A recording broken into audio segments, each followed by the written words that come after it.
गांजा खुले आम बिक रहा है, चरस खुले आम बिक रही है। और अफसोस की बात यह है कि पुलिस को मालूम है कि किस मुकामात पे बिक रही है और कौन बिक रही है, और पुलिस उसको कंट्रोल करने में नाकामयाब हो रही है। अब क्या सब बातें, एक भी जगह पे कुछ काम नहीं हो रहा है। और अफसोस की बात तो यह है सर कि पुलिस गरीब को डराती है और पुलिस गंजोटियों से डरती है। जब गंजोटी को पकड़ रही है वो अपने हाथ से, वो ब्लेड से अपने हाथों में मार रहा है, और पुलिस ये चुप डर के छोड़ दे रही है, अरे हमारी कस्टडी में इसको कुछ हो जाएगा तो हम सस्पेंड हो जाएंगे। पुलिस उसको लॉकअप में नहीं डाल रही है ये सोचकर अगर ये नशे की हालत में अपने आप को कुछ कर लेगा तो हमारी नौकरी चली जाएगी। ऐसा डरपोकपना सिर्फ गंजोटियों के साथ सब फिर गरीब के ऊपर तो पूरी तौर में आते हैं और जुल्म करते हैं, गरीब को डराते हैं और गंजोटियों से डरते हैं। सर ये जो खूबसूरत दिखा सर, आप हम पेपर में पढ़े, ऐसा पकड़े, ऐसा उठाए, ऐसा जेल को भेज दिए। ये खाली बड़ों के हंसते हैं क्या सर? ये चर्ची और गंजोटियों के लिए नहीं है। इनको भी उठाइए, इनको भी जेल को भेजिए ना सर, रिहैबिलिटेशन सेंटर को भेजिए। हाथ लगाने डर रहे हैं। ओवर में हमें अपनी कॉन्स्टिट्यूंसी के ताल्लुक से बात करने का मौका दिया।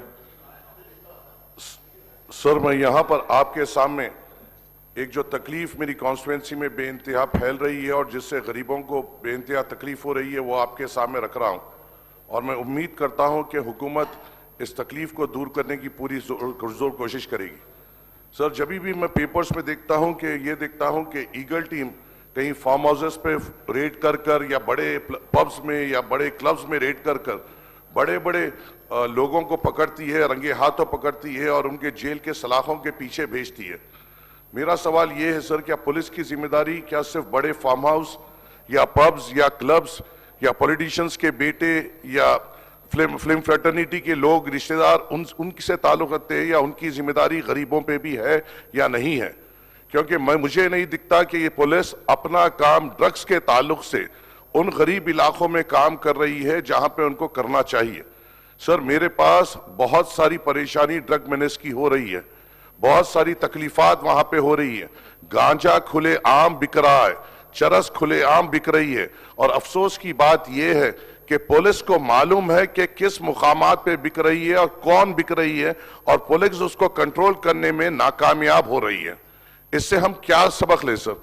सर हमारे पास जो मल्लापल्ली में सादत ग्राउंड हो या मल्लापल्ली में भारत ग्राउंड हो या मुजाहिद ग्राउंड हो या इसके अतराफ के अकनाफ के इलाके, आसिफ नगर इलाका हो या फसलानसर ईदगाह इलाका हो या कोई ग्रेवयार्ड हो नामपल्ली में या कोई प्लेग्राउंड हो या कहीं भी ओपन स्पेसेस हो, हर तरीके से ये ड्रग मेनेस फैल रहा है। और जो सस्ता ये शौक करते हैं गांजा, चरस का और वाइटनर का, ये लोग वहां पर शरीफ लोगों का और गरीब लोगों का जीना दुश्वार कर रहे हैं।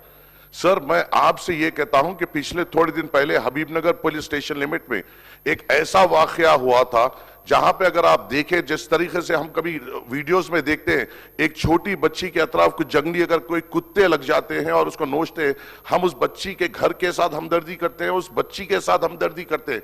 ऐसे ही एक 12 साल की बच्ची को करीबन 5-7 ये गंजोटी घेर लिए थे, जहां पर मैं फौरन भाग लेते गए और वहां पर जाकर हमने उनको जो सबक देना था वो दिया। सर ये काम तो पुलिस का है ना, एमएलए का तो नहीं है। ये काम तो पुलिस का है, इलेक्टेड रिप्रेजेंटेटिव्स का नहीं है।